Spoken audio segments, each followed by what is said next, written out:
What is going on, Misfit Nation? Welcome back to another episode of the Misfit Wrestling Podcast. I'm your host, Matt, the Misfit. This is your Monday Night Raw review for April the 15th, 2024. Montreal, Quebec, Canada sort of came to the show, but they really didn't. We've seen a lot of big news happen on the show. Unfortunately, Rhea Ripley forced to vacate the Women's World Championship due to injury, a shoulder injury. We'll talk about that. We're also going to talk about Sami Zayn and Chad Gable having an excellent Intercontinental Championship match, including a Chad Gable heel turn at the end of the show. Also, Triple H introduced new tag team titles for Monday Night Raw. No longer are they the Raw tag team titles. They are now the World tag team titles. We'll talk about that. Also, the draft got some more interesting news that we'll talk about here when it comes to the draft. And all that stuff and much, much more. Please hit that like button here. Also, I want you to hit that subscribe button, comment down below, youtube.com/@MisfitWrestlingPodcast. Follow the social medias, Pile Driver Pulse on Twitter, Misfit Wrestling Pod on Instagram, and also the audio outlets where you can listen to the latest episode of the Pile Driver Pulse, which went over the Rossi Ogawa stuff that came out earlier this morning, which I made an error. It was not the 26th, it was the 15th, and all that stuff here. I went over the whole Jack Perry CM Punk stuff. I went over a lot of other things on that show, too. I believe I went over Tama Tonga's debut on SmackDown. I went over my recaps of Raw, NXT, Dynamite, and Collision, and some other things there. Also, I did talk about that stuff as well. I unfortunately forgot to mention the stuff about Uncle Howdy. We'll talk about that tonight because there was more stuff to that when we get to that. I can find here. I'm actually gonna make a list here. So I'm gonna create a list here. Call it Uncle Howdy. I'm gonna do this right here live. Call that here. All right. All that stuff here done. Good stuff here. And I'm actually gonna put this.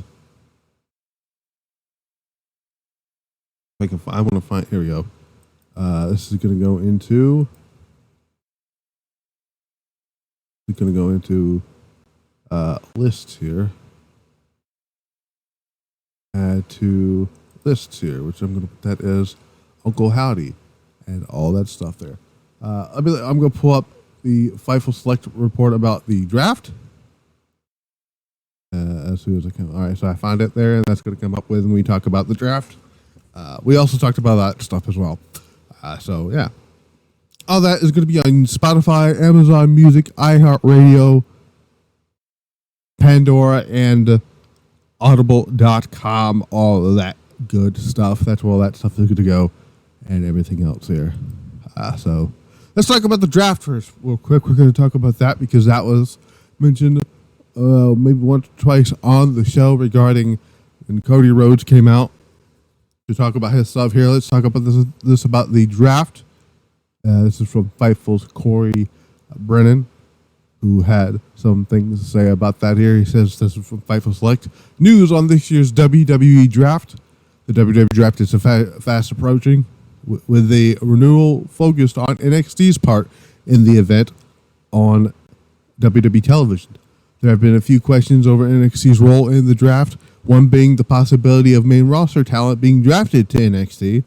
Fightful Select's Corey Brennan has learned sources close to NXT's creative process this is not a tease. This is not just a tease because last week on Raw, Ava, who is the current NXT general manager, mentioned about, I guess, teased the idea of main roster stars going from Raw and or SmackDown to NXT. You saw the Final Testament show up on NXT this past weekend. This past week on NXT alongside Ivar, who interrupted Obafemi. They appeared again this past Tuesday on NXT's edition, setting the stage for other main roster talent stars to make the jump during the event as part of the renewed focus of making NXT a third brand of WWE once again. Corey Brennan has been told that within the next 2 weeks of NXT programming will focus on the draft and lead up to their annual spring break-in special show that they do every year, as shown as this past Tuesday on NXT. As for what NXT talent can be expected to come up in the draft, Brennan has spoken to several talent who have been told by Shawn Michaels this week he isn't sure who will be brought up from NXT in the draft. However, Carmelo Hayes and Ilya Dragunov are said to be a lock for Raw and or SmackDown. While Roxanne Perez's status for the draft is remains up in the air, despite on television teases that they did. Elsewhere, Tony D'Angelo's family and Barry Corbin have been discussed as possible Raw or SmackDown additions for the draft. In addition, Fightful's Sean Ross Sapp has learned that the timing of the WWE Draft isn't coincidental, as WWE had planned it for the week of the NFL Draft to capitalize on draft fever as they have in the past. When we asked if it will be hard and fast rules regarding the draft, or more in lenience, whatever this word. I'm sorry if I butchered that word here. We're told we were told that input would be accepted from media partners, specifically their incoming partners in CW and Netflix. However, one WWE source that said that the Netflix deal is closer to next year's draft than this year's draft. So that confirms that there will be a draft next year. So that won't be something we will need to worry for a while. So there's the latest on the draft. The NXT will be a part of this year's draft, which is great. This is something Triple H has wanted when he was running Black and Gold NXT, that he wanted NXT to be on par with Raw and SmackDown. Vince McMahon, the stupid piece of shit, didn't want that to happen, and he did everything he did, tried to kill it, and he successfully did that by foolishly taking it off of the WWE Network and putting it live. The live thing is fine. Taking off the WWE Network is what killed NXT, in my opinion. The original NXT, if I'm being honest here. But yeah, I like this change. NXT actually is a really good show, believe it or not. Me watching it this week, when I saw the stuff that they were doing, they had a phenomenal tag match for the tag team titles, crowning new tag team champions, officially having Braun Breaker's swan song in NXT and all that stuff. Great stuff. So, love to see that. The Uncle Howdy stuff. Let's talk about that here, why don't we? The Uncle Howdy teases here. So let's go in here. The Uncle Howdy stuff here. Let's do this. So, we seen during the not the Bray Wyatt, all right. Well, let's crawl back here. So, at the end of the beautiful Bray Wyatt documentary, which I encourage you guys to check out when you can. Courtney Love is training on Twitter. Let's see what that's about real quick. Oh. Yeah, I don't give a shit about that. Anyways, so at the end of the Bray Wyatt documentary, we seen the tease for Uncle Howdy. We did find out that this is legit. Let me see if I can find the Bo Dallas stuff, because Fightful did have a report on that a few months ago, a couple weeks ago. Actually, beginning of this year. So here's what it has to say with Bo Dallas. It says, "A long way to return. It could be very well happening, but at least being hinted at. At the end of the newly released Bray Wyatt documentary, Becoming Immortal, there is familiar imagery in the signature omniscience of Bray Wyatt, or the ominous Bray Wyatt style. There is a video that is likely hinting towards a towards the future. There's a lantern and pans out for hearing a voice say "run." There, we see a silhouette of a figure. Some good news is on the way. WWE sources have told Fightful it's a teaser for Bo Dallas' eventual return. We don't know when that will be, but it was deliberate inclusion at the end of that documentary. We also haven't learned what a return could look like as of yet. One rep told one WWE rep told Fightful months ago that they didn't want to rush to Bo Dallas back after the untimely passing of his brother Bray Wyatt, who unfortunately we know passed away last August, which was still a terrifying thing to talk about here. Bo Dallas has remained under contract since he was brought back for the Uncle Howdy stuff. So last week, this happened. What was it? Last week or the week before? I believe it was last week. Where was it last week? Yeah, it was. Yes, it was last week. Okay, so they started doing at. This happened at the Raw after WrestleMania. They dimmed the lights off. It was before their show went on the air. They played the song "Nightbird" by, I believe it's Marty Amando, and which is a song that came out in 2020 or 2019 or whatever. But it's creepy sounding. And then they did, during Bronson Reed's promo, they had a glitch that says "hello" on WWE's Twitter page. I believe it was either a Friday or just a random day of the week. There are multiple, I believe it 16 times says "hello." It was deleted. They did it again on SmackDown, where on I forgot who it was, actually during the Jade Cargill Bianca Belair tag match, where it says "he forgot about us." And again, they did the Nightbird song before and during a commercial break, before the show and during a commercial break. Then tonight on Raw, they did the tease again, doing the same thing. This time it had the first QR code in a very long time, where it gave you to a puzzle where you had to figure it out, and gave you a thing to a link where it had this picture. I can't show it because because listeners won't be able to know what it is on the podcast, the other version of the on like Spotify and stuff. So it's like it's a crow where it says, and it's like a torch, and there's this man looking at a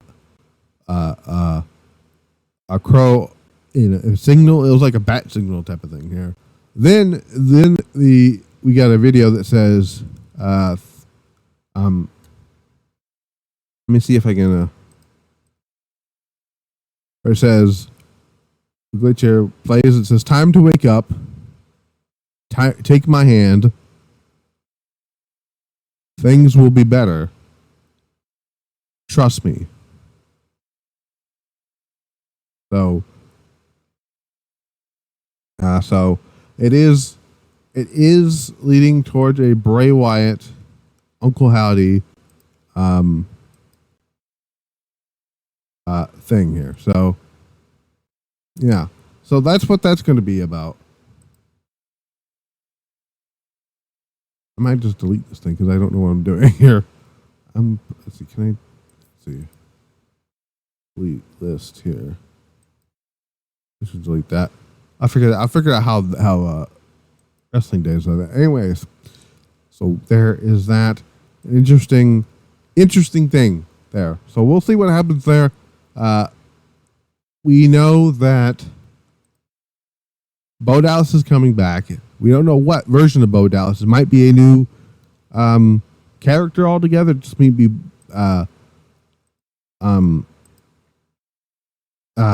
it might just what's the word I'm looking for? It might be Uncle Howdy, but is some connections now to.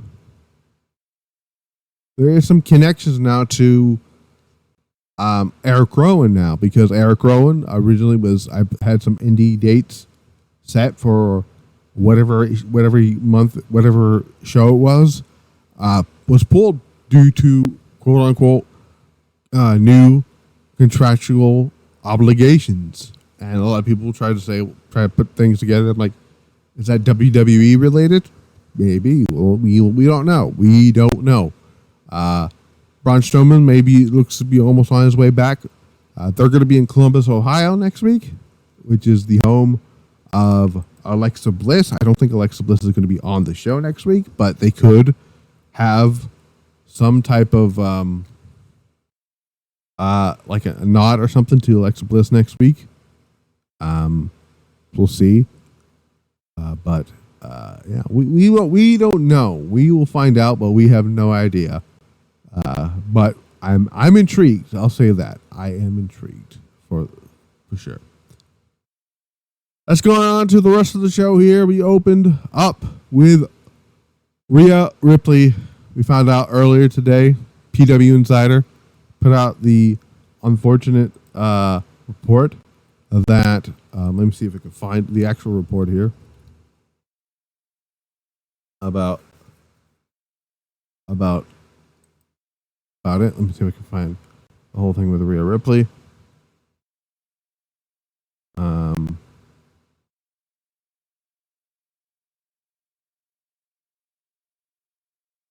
Let me see if I can find it.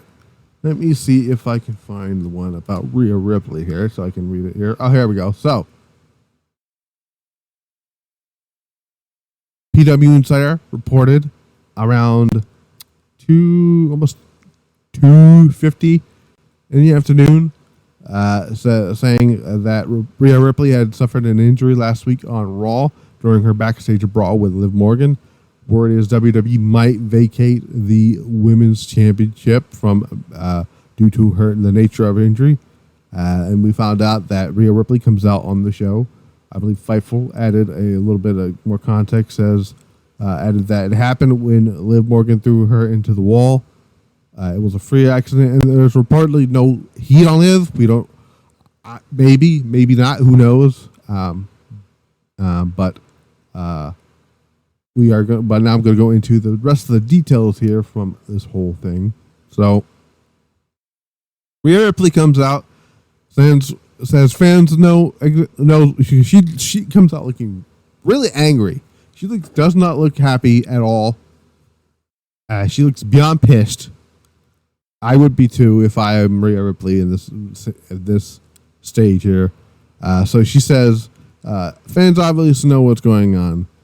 Says Liv Morgan attacked her last week, and she was told that she'll be stuck on the bench for quite a few months. She says she's angry and pissed off because she's been told she has to vacate the Women's World Championship. Expresses how much the title means to her, and then lays it down in the ring.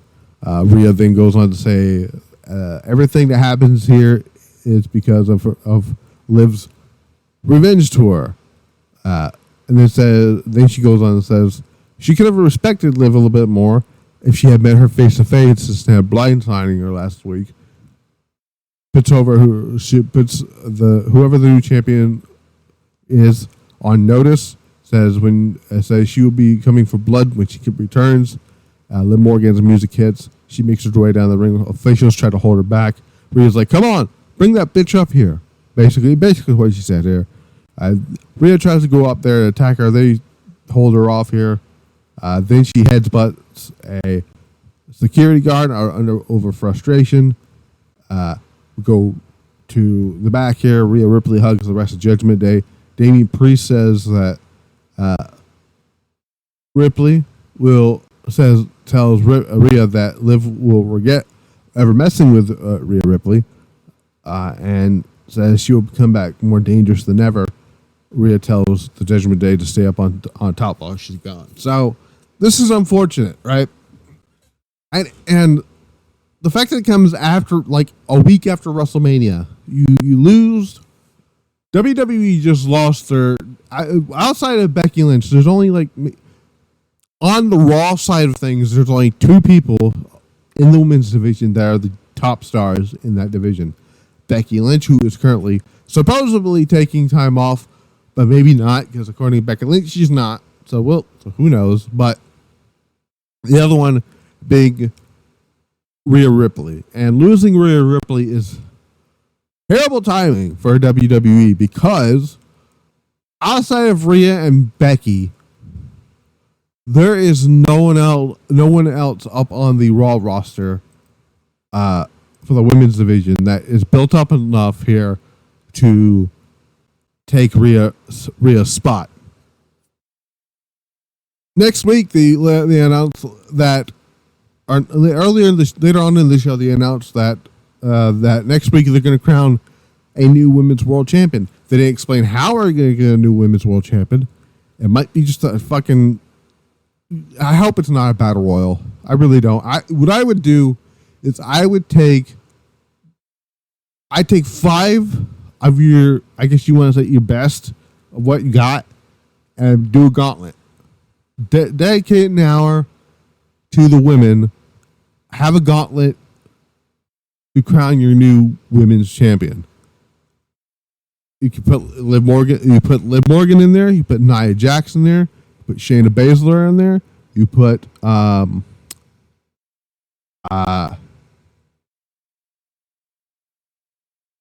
that's put Zoe Stark in there if you want. You can also put that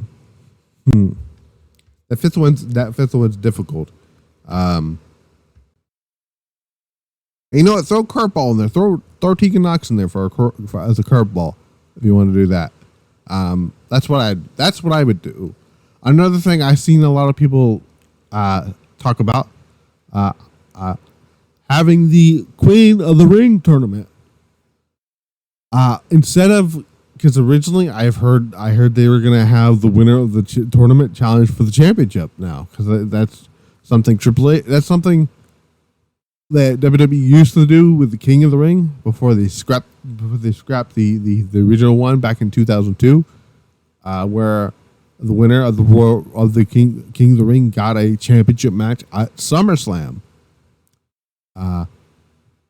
But in this case, King and the Queen of the Ring is happening at the end of May, so it would be whatever is after May, whatever it's. Well, I believe it's Money in the Bank, but I could be wrong here. Let me look here. What's the next pay-per-view after?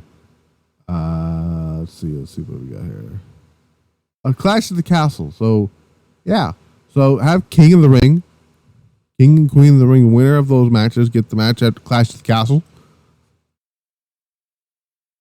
which is probably what they're going to do.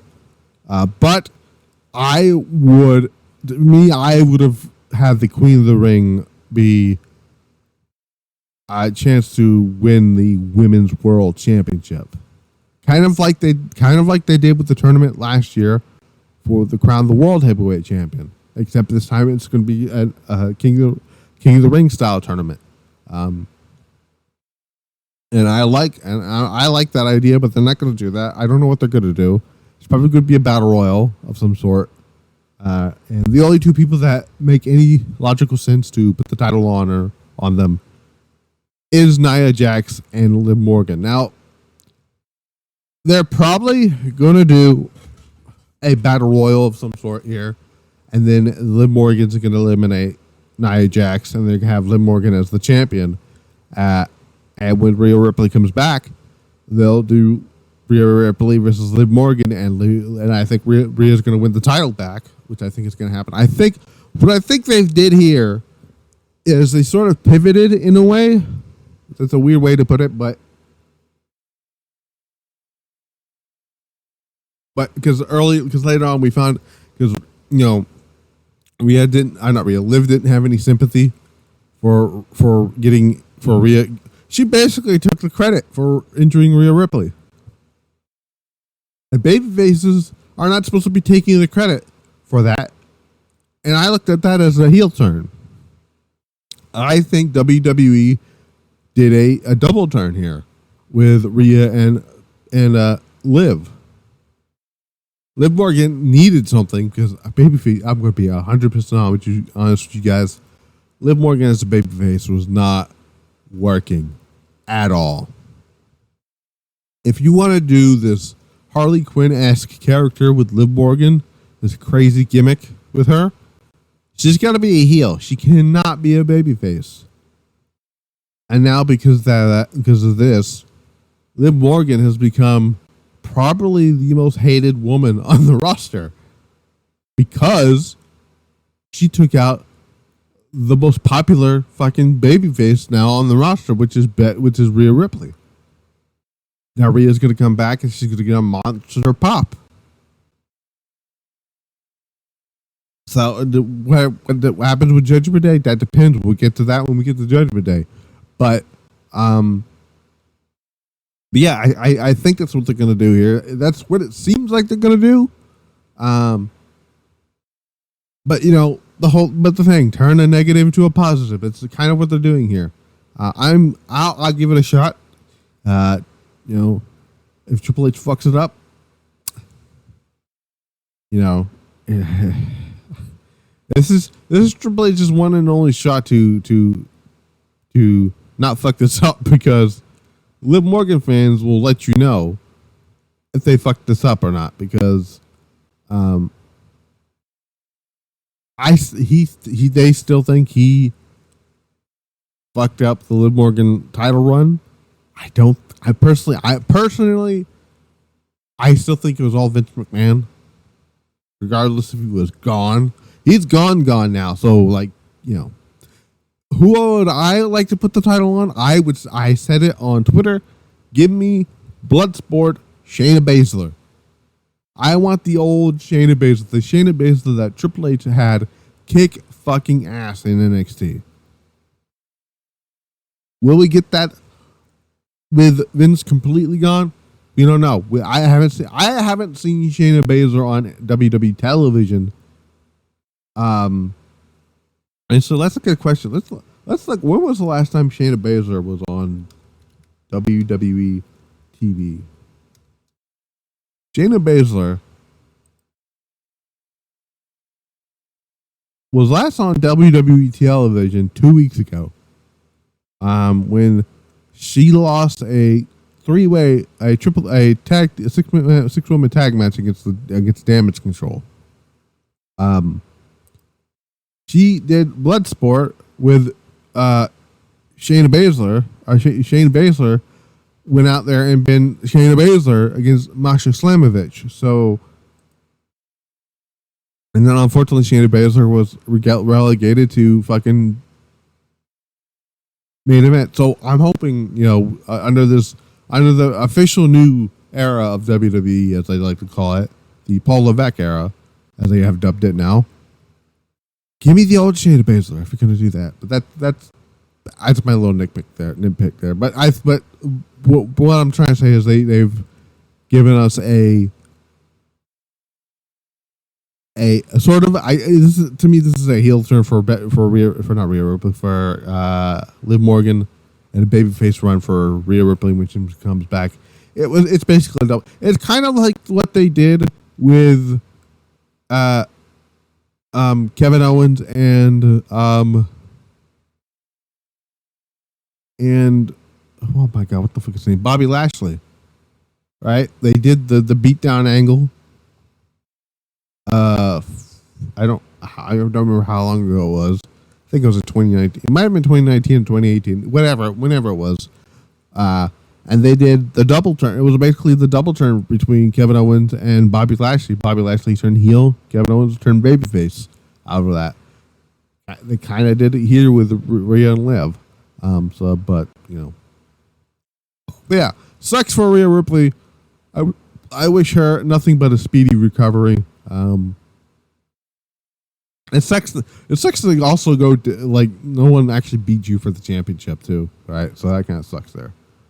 But what doesn't suck, Sheamus is back. Sheamus returns, has his first match since his match with Edge in Toronto. That took place on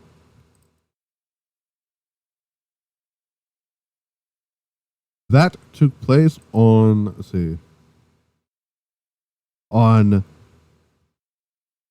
August the 18th, 2023. where Edge had his final match in WWE against Sheamus in the main event in believe it or not, in Canada, Toronto, Ontario, Canada. This was Edge's final match for the company until before he went to AEW. And Sheamus didn't come alone. You know what else he brought? Too many limes. Too many limes. That's right. Sheamus got his old theme back. Hallelujah. This is something I've been wanting. Now, WWE, you're in this giving mood now. Give Drew McIntyre back Broken Dreams.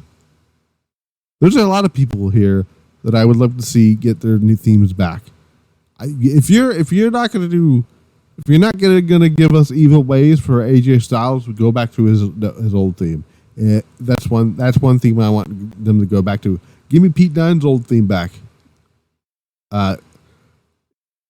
If you're gonna start shelling, technically they own these themes now. Nakamura's got his old theme back. A lot of people want people want Asuka to change your theme. Asuka's Death Rumble theme is actually banger. Okay.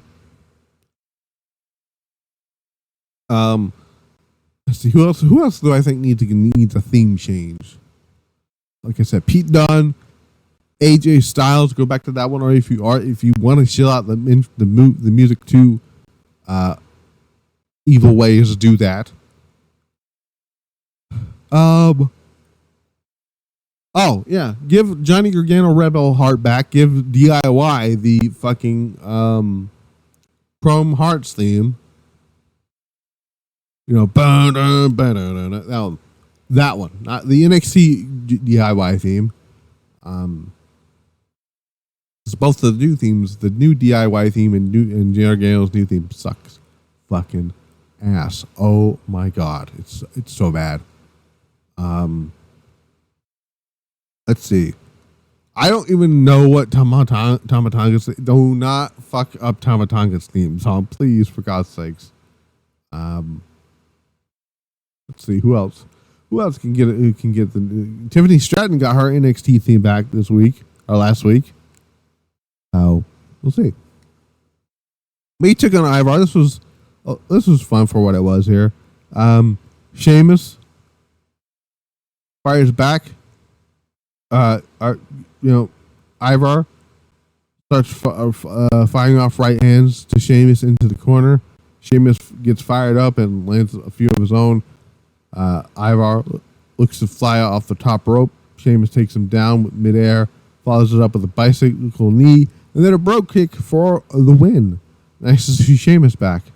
Sheamus, after the match, celebrated with Pat McAfee and Michael Cole. So, yeah, that was a lot of fun there. Nice to see Sheamus back. I'm very happy he's back now. What we do with Sheamus next, I don't know. That's a good question because we saw what happened at the end of Raw. Does he want to go after the World Championship? We don't know. We'll find out. But then we had Triple H come down to the ring. Adam Pearce is already in the ring here. We were trying to figure out what this is. I found out what this was by reading the Raw plans from Fightful Select. Triple H says it's hard to believe that only 8 days ago we were in the midst of the biggest WrestleMania of all time. He says a new era started, and Adam Pearce says, and that a new era began for the tag team division as well. He addresses the separation of the Raw and SmackDown tag team titles at WrestleMania 40, when Awesome Truth won the Raw titles and A-Town Down Under won the SmackDown tag titles. They tell our Awesome Truth to come down to the ring here. Our Truth splits the ring. Triple H congratulates both Miz and Truth. The crowd's chanting, "Truth deserves it." Poor Miz.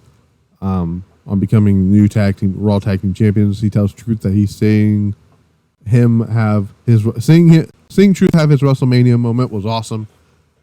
announces that from now on they will be known as the World Tag Team Champions and unveils the new tag team titles, which looks similar to the World Heavyweight Championship. Thank God they are no longer those penny, silver, fucking dime looking titles. Oh my God. Those titles have been around for 14 years. Oh, thank God they got rid of them. Truth becomes excited and says he's never seen a trick like that one Triple H did. He says Triple H must made these titles appear out of nowhere. Calls it Chris Angel stuff.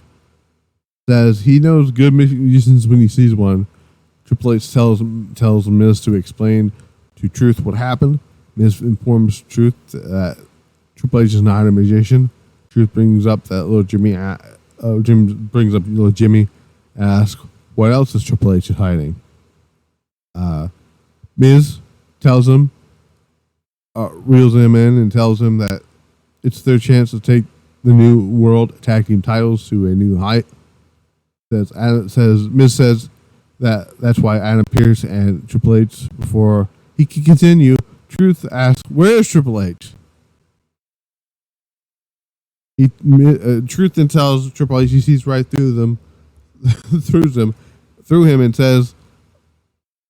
calls him Tommaso Ciampa, which fucking killed me. Miz then tells Truth in French that these titles on the table are their new ones. Truth finally understands. Somehow Truth now understands French randomly. I said this in one of the chat rooms I was in. And I said, I want them to go to Japan and our Truth just understand Japanese all of a sudden. I want this to be a thing in every city every country they go into that speaks a foreign language, right? Our Truth understands French now all of a sudden. Go to Japan, he understands Japanese all of a sudden. Go to China, do the same thing there. Go to South Korea, same thing. Go to oh my God. India, go to Saudi Arabia, wherever they're gonna go, right? France, they're gonna go to France. They're gonna understand a little bit of French now. He's gonna pretend like he knows French. It's gonna be great. But yeah, Adam Pearce. By the way, the new tag titles, like I said, they look fine. I don't hate them.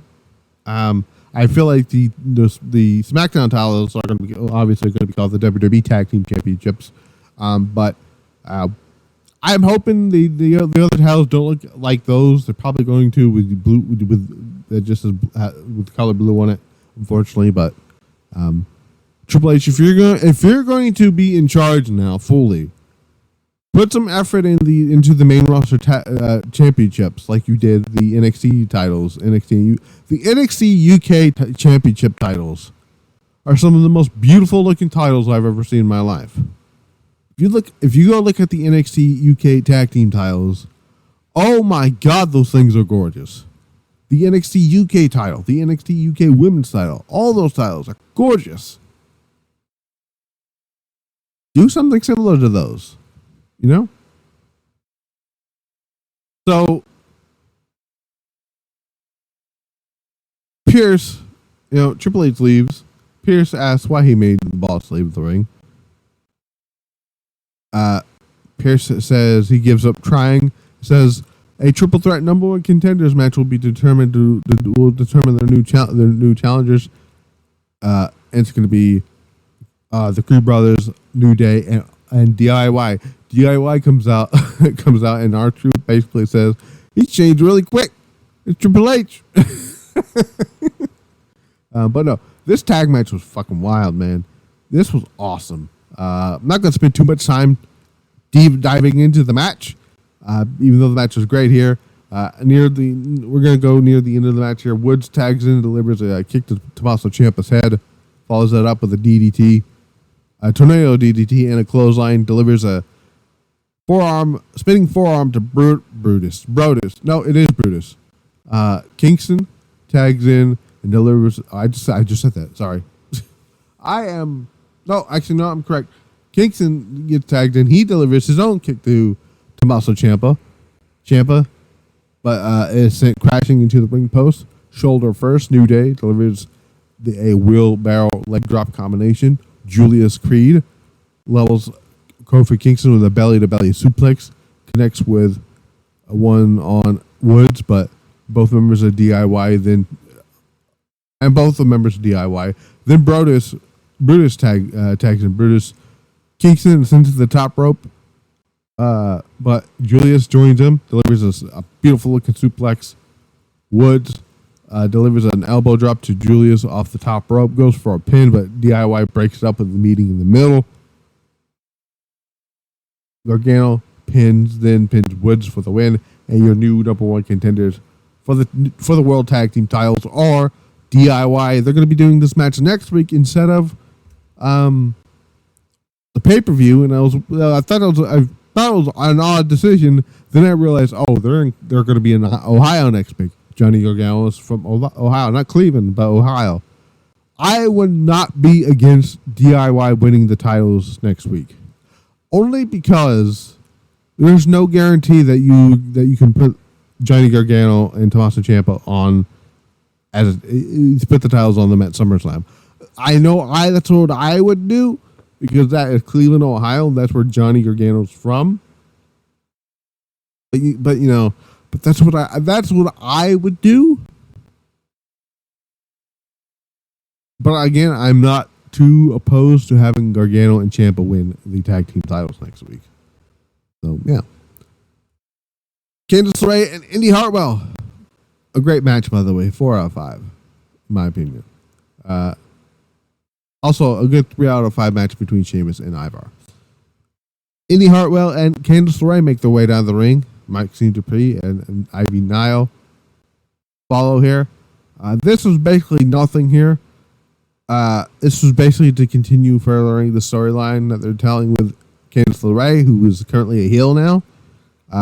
And finally, Indy Hartwell gives into the stuff and cheats with Candice to get the win over Maxine Dupree and Ivy Nile. Again, Maxine Dupree should not be in the ring on television. That's just me. We seen how bad she is. She was never ready for in-ring television matches. That's just how I feel about it. If you don't like it, tough fucking shit. We go to the Judgment Day. Damian Priest seems a little annoyed here. Hypes up Dominic Mysterio and JD, Dominic Mysterio, who has a match with Andrade El Idolo. JD goes to him to the ring here. Balor, basically looks at Priest and says, basically questions him about why he's wrestling Jey Uso tonight, instead of focusing on getting back the tag team titles. And Priest is like, what you need to worry about is taking care of Jey Uso and get him out of the hair of the Judgment Day. But Andrade, we had Andrade and Dominic Mysterio. Dominic hit a beautiful looking Canadian Destroyer on the ring apron, and Andrade sold the shit out of it. Though I do think it's funny that Pat McAfee called it, because they were in Canada, they said, this place Destroyer, or this country's Destroyer, which I thought was funny.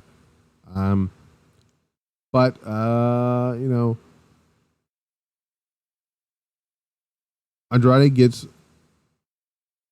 Andrade gets Dominic back into the ring, goes for the cover. Dominic kicks out. JD hops on the ring apron, but Andrade clocks him, then delivers the message to Dominic for the win. After the match, JD starts blindsides Andrade and get in the ring. Dominic gets back up to his feet to hold Andrade in place, and they start going ham on him. Ricochet comes out of nowhere to even the odds, and Dominic and JD retreat there. So, again, this is one of the things that's going to struggle with Dominic now that Rhea's not going to be there. This is going to be a test here because, let's be real, Without Rhea Ripley, Dominic Mysterio is kind of a nobody at this point. Like, people only care about Dominic because of because of Rhea Ripley. And without Rhea, what is Dominic? You know what I'm saying? But nice to see Andrade get the win. Having Dominic in the ring with somebody like an Andrade will do him wonders there. So there's that. Then we had another women's tag team match. Chelsea Green and Piper Niven. They took on Kaden Carter and Katana Chance. This was, again, a nothing match here. Carter sends Chelsea Green crashing into the mat. Goes for a pin.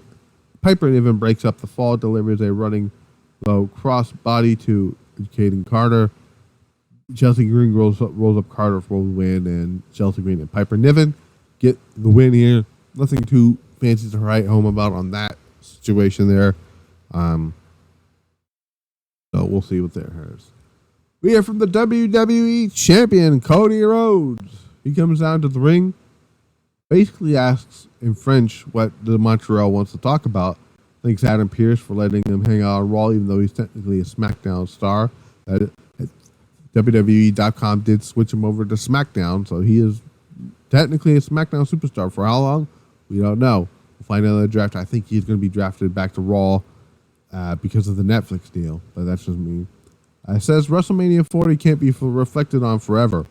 Then addresses his two next potential challengers for the championship, which is LA Knight or AJ Styles. Obviously, in my opinion, it's going to be AJ Styles. That's going to be the main event for Backlash, which would be a phenomenal, no pun somewhat intended there, main event there. Says he could talk about Seth freaking Rollins for hours, but he's going to keep it brief, and he thanks him. Then address The Rock, who then says it was news to him that he didn't he did a 10-week program to get with a great strength and conditioning coach. He says he thinks The Rock has a lot more than one match left in him. Says despite The Rock saying he's going to make him bleed, he'll make him bleed if he does. Make sure he'll make him bleed as well if he does. He invades Jey Uso, we did find out on the show officially that Jey Uso will challenge Damian Priest at Backlash for the World Heavyweight Championship. Rhodes tells Jey Uso that he knows when one member of the Judgment Day is present, the rest aren't from far behind. Offers to be at ringside with Jey. Jey's upcoming match with Finn Balor. Jey tells Rhodes that while he appreciates it, he needs to do it on his own. Tells Rhodes Cody tells Jey he understands, hugs him, and stops before they eat again. It was a dad joke, so there's that. Then we have Finn Balor, Jey Uso. Finn Balor came out blindside Jey Uso before the bell rang here. This match didn't really go very long here. Jey delivers a kick to Balor's midsection, lands a Samoan drop. Balor responds with a signature elbow drop and stomp to Jey Uso. Jey ascends to the top, looks to land a Uso splash. Balor avoids, ascends to the top. He sets up for the coup de grace. Jey moves out of the way, delivers a spear, goes up for the Uso splash for the win. After the match, Damian Priest appears and holds the World Heavyweight Championship high. Dominic and JD blindsides him. Finn Balor, who didn't look too pleased with what was going on there, seemed to get into Damian's face, but joins the beatdown anyway. Jey super kicks Dominic, escapes to the crowd. Balor and JD tried to stop him, but Jey sends them crashing, sends one another crashing into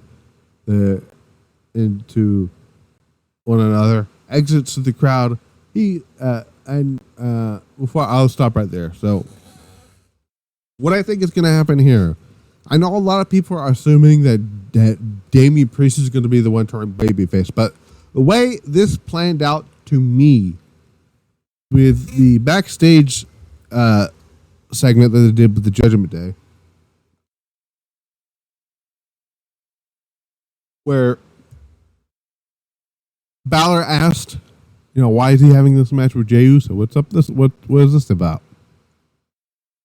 And Priest kind of just brushed it off like it was like it didn't really matter. He was basically, you need to do your job or whatever it was, right? And then here, Balor didn't seem too thrilled about the whole thing here. So I think instead of Priest turning babyface, I think Finn Balor is going to be the one turning babyface here. And I think, depending on what they want to do, because I really want to see Drew and Punk for the championship at SummerSlam.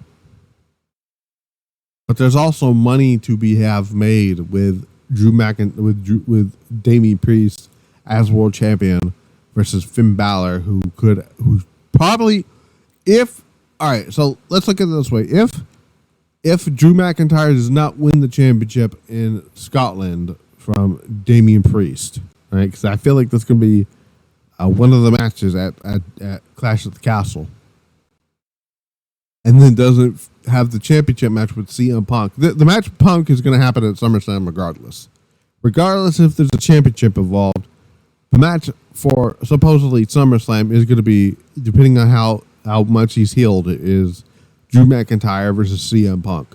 So, and we did see Punk on the show either. We did see Drew McIntyre, they did show what happened to him last week, and he wasn't too thrilled about whatever they showed, which was a missed opportunity. I really thought they were going to have Drew have some comebacks about the brawl-in stuff, but nope.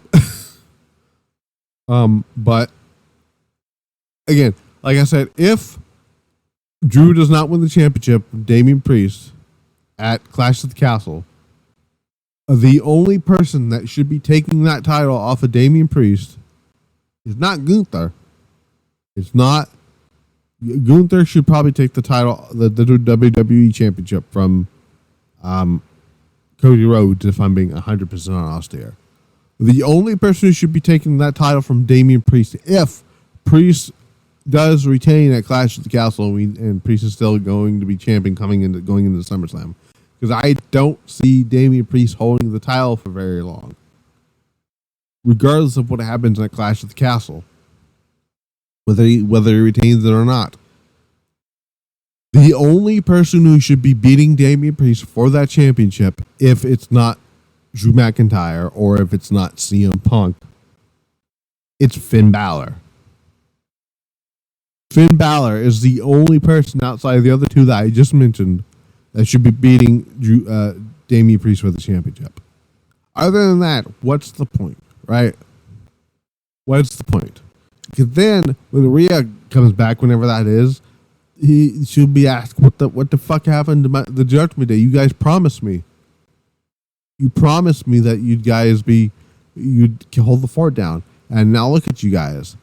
Off your separate ways. What happened, right? I mean, there's so many things you can play with that. And that's one of the beautiful things about Triple H. You don't know where this is going to go. Again, like I said, Drew McIntyre, because let's be real, Jey Uso's not winning the championship at Backlash. That's not happening. Jey Uso should not be winning Money in the Bank either. I know a lot of people saying Jey Uso should win it. No. And I'll tell you why. Because if I were to book this, right, this also all depends on who Triple H has in mind to win King of the Ring, because there is two people that I think could and possibly should win, or not win Money in the Bank, win King of the Ring.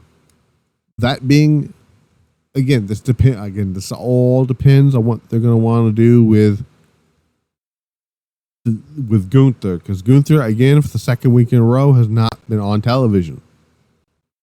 Gunther is an option to win King of the Ring. However, and I put this out here, and I want you guys to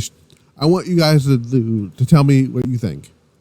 If you want to make Drew McIntyre fight again to actually earn another shot at the World Championship, The only way to do that is by winning King of the Ring. I would have Drew McIntyre enter King of the Ring and win the thing. Because then he can say he earned a shot at a shot of a title he should have never lost in the first place. And that would, then you have your main event for Clash of the Castle, Drew and Damian Priest. So I know a lot of people said they're going to do Punk and Drew at Clash of the Castle. Well, you say Punk and Drew for SummerSlam. I'm sorry.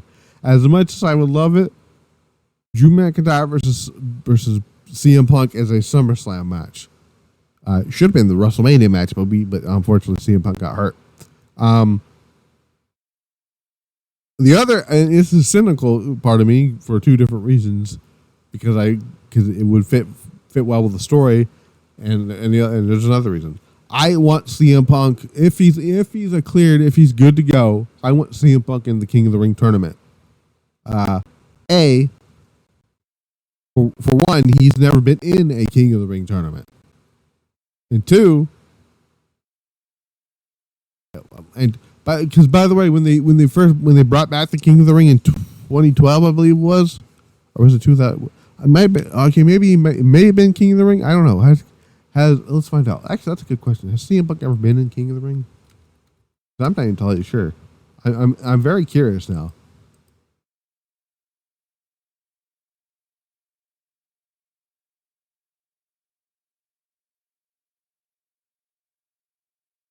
Let's see. I'm actually curious because I have no fucking clue. Yeah, no, he's never been in the King of the Ring tournament. So you could put him in there and get to screw over Drew again by winning the tournament or eliminating him quickly. There's a lot of ways to do that. I mean, I personally would not waste the first meeting between them two in a King of the Ring match. And I would save that for either Clash of the Castle if you wanted to do that, or save it for SummerSlam. Because Clash of the Castle is in June. I don't know if they have a July pay-per-view. As far as I know, there is no July pay-per-view here. Hang on, let me look here. WWE pay-per-view events here. As far as I know, there is no July pay. Oh no, Money in the Bank is in July. That's right. So, you know. Now, if Drew doesn't win Money in the Bank, win King of the Ring there, he can have Drew win Money in the Bank. I would absolutely do what CM Punk, what CM Punk wanted to do, but Vince was not going to play ball with that. Being that Triple H is more open to these ideas, I can absolutely, and I would love to see Drew McIntyre. I would love to see Drew McIntyre win the World Championship in his home country. He's already signed, right? At that point, let's say he's already signed, because as of right now, he's not reportedly signed a new contract. But let's say by the time Clash of the Castle comes around, and let's say he's signed, right? Play it up as he's a free agent. When the show's over, Drew McIntyre wins the World Championship from whoever the champion is at the time, whether it's Damian Priest or Jey Uso or Bob from down the street, whoever. Have him leave WWE, kayfabe, leave WWE as a kayfabe free agent. Technically, CM Punk, kind of, but not really. Because CM Punk showed up at a Ring of Honor show as the WWE champion. He did technically do that.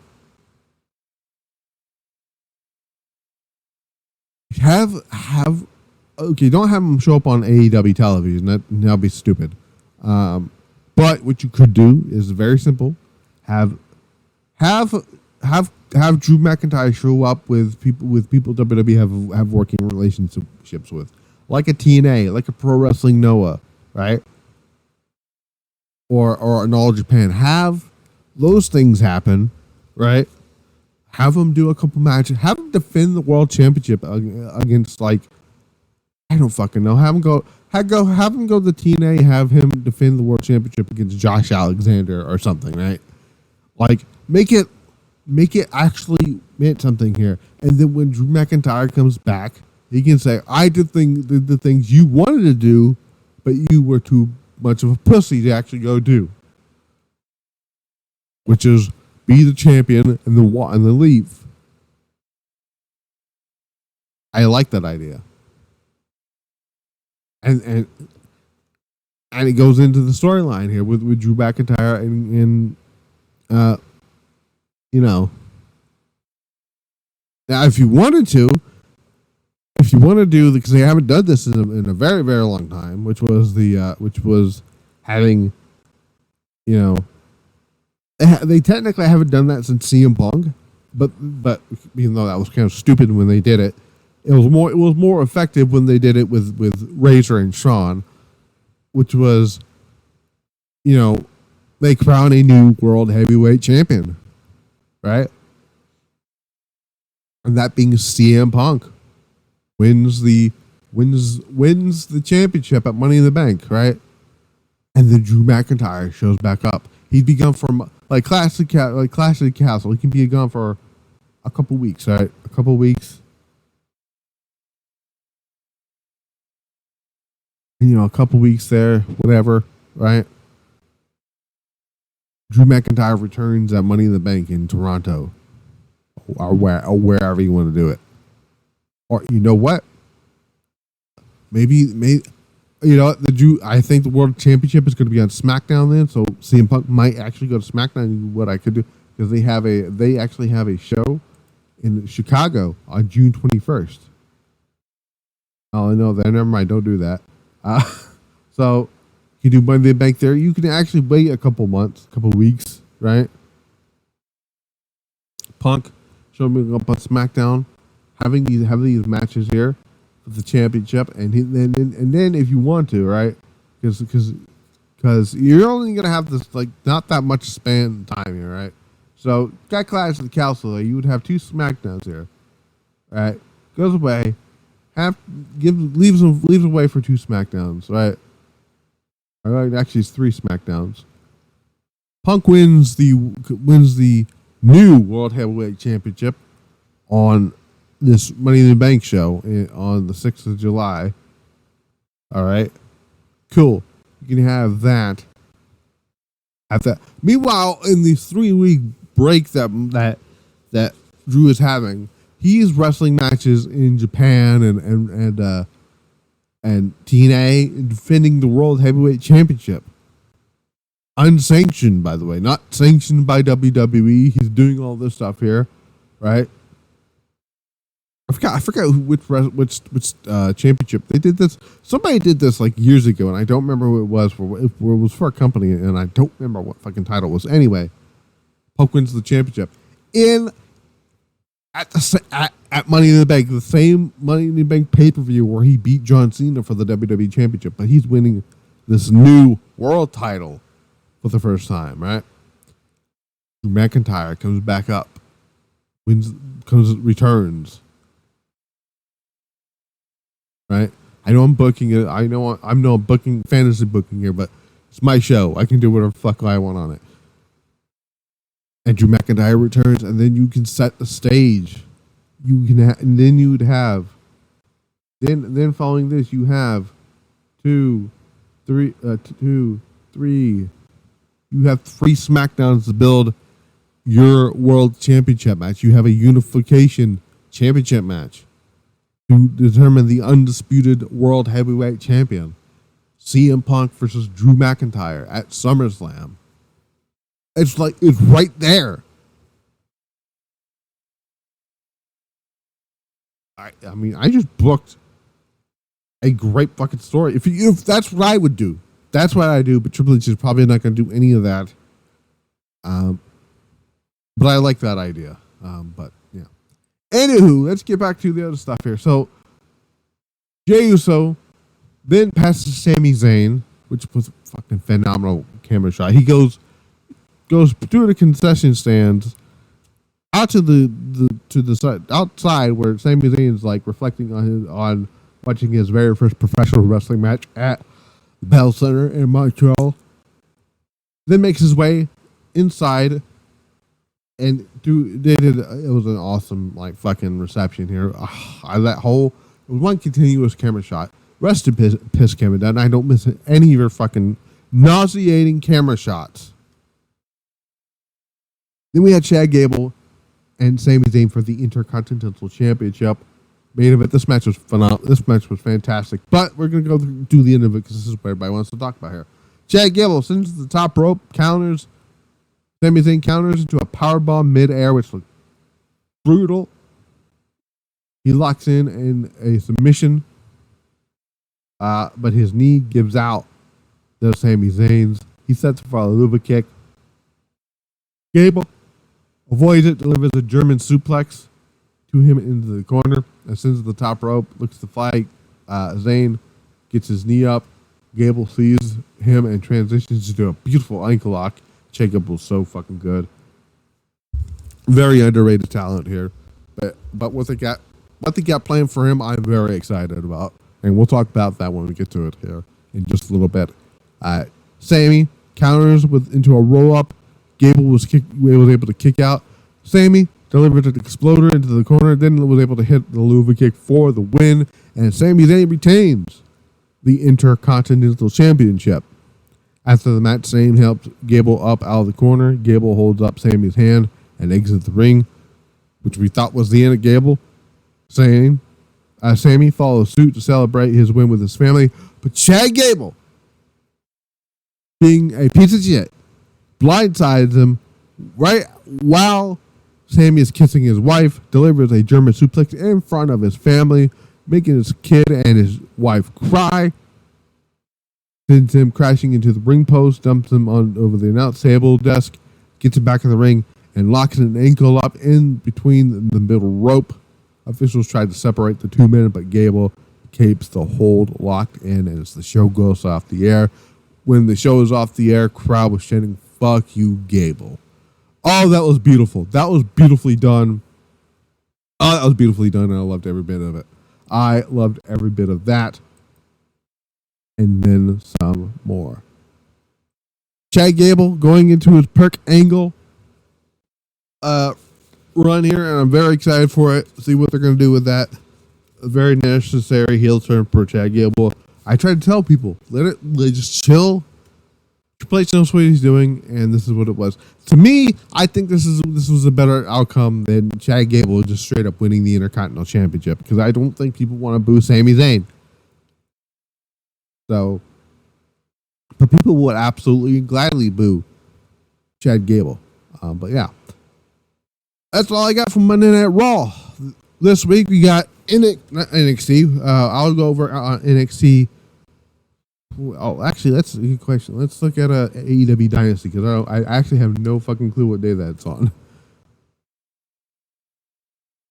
It's on a Sunday, so there will be no Pile Driver Pulse on Sunday. Actually, what I'm going to do, Pile Driver Pulse for this week only is going to be moved to Saturday, maybe. I'll let you guys on that. But this week, we get the AEW review. That is coming back here. It's the final show before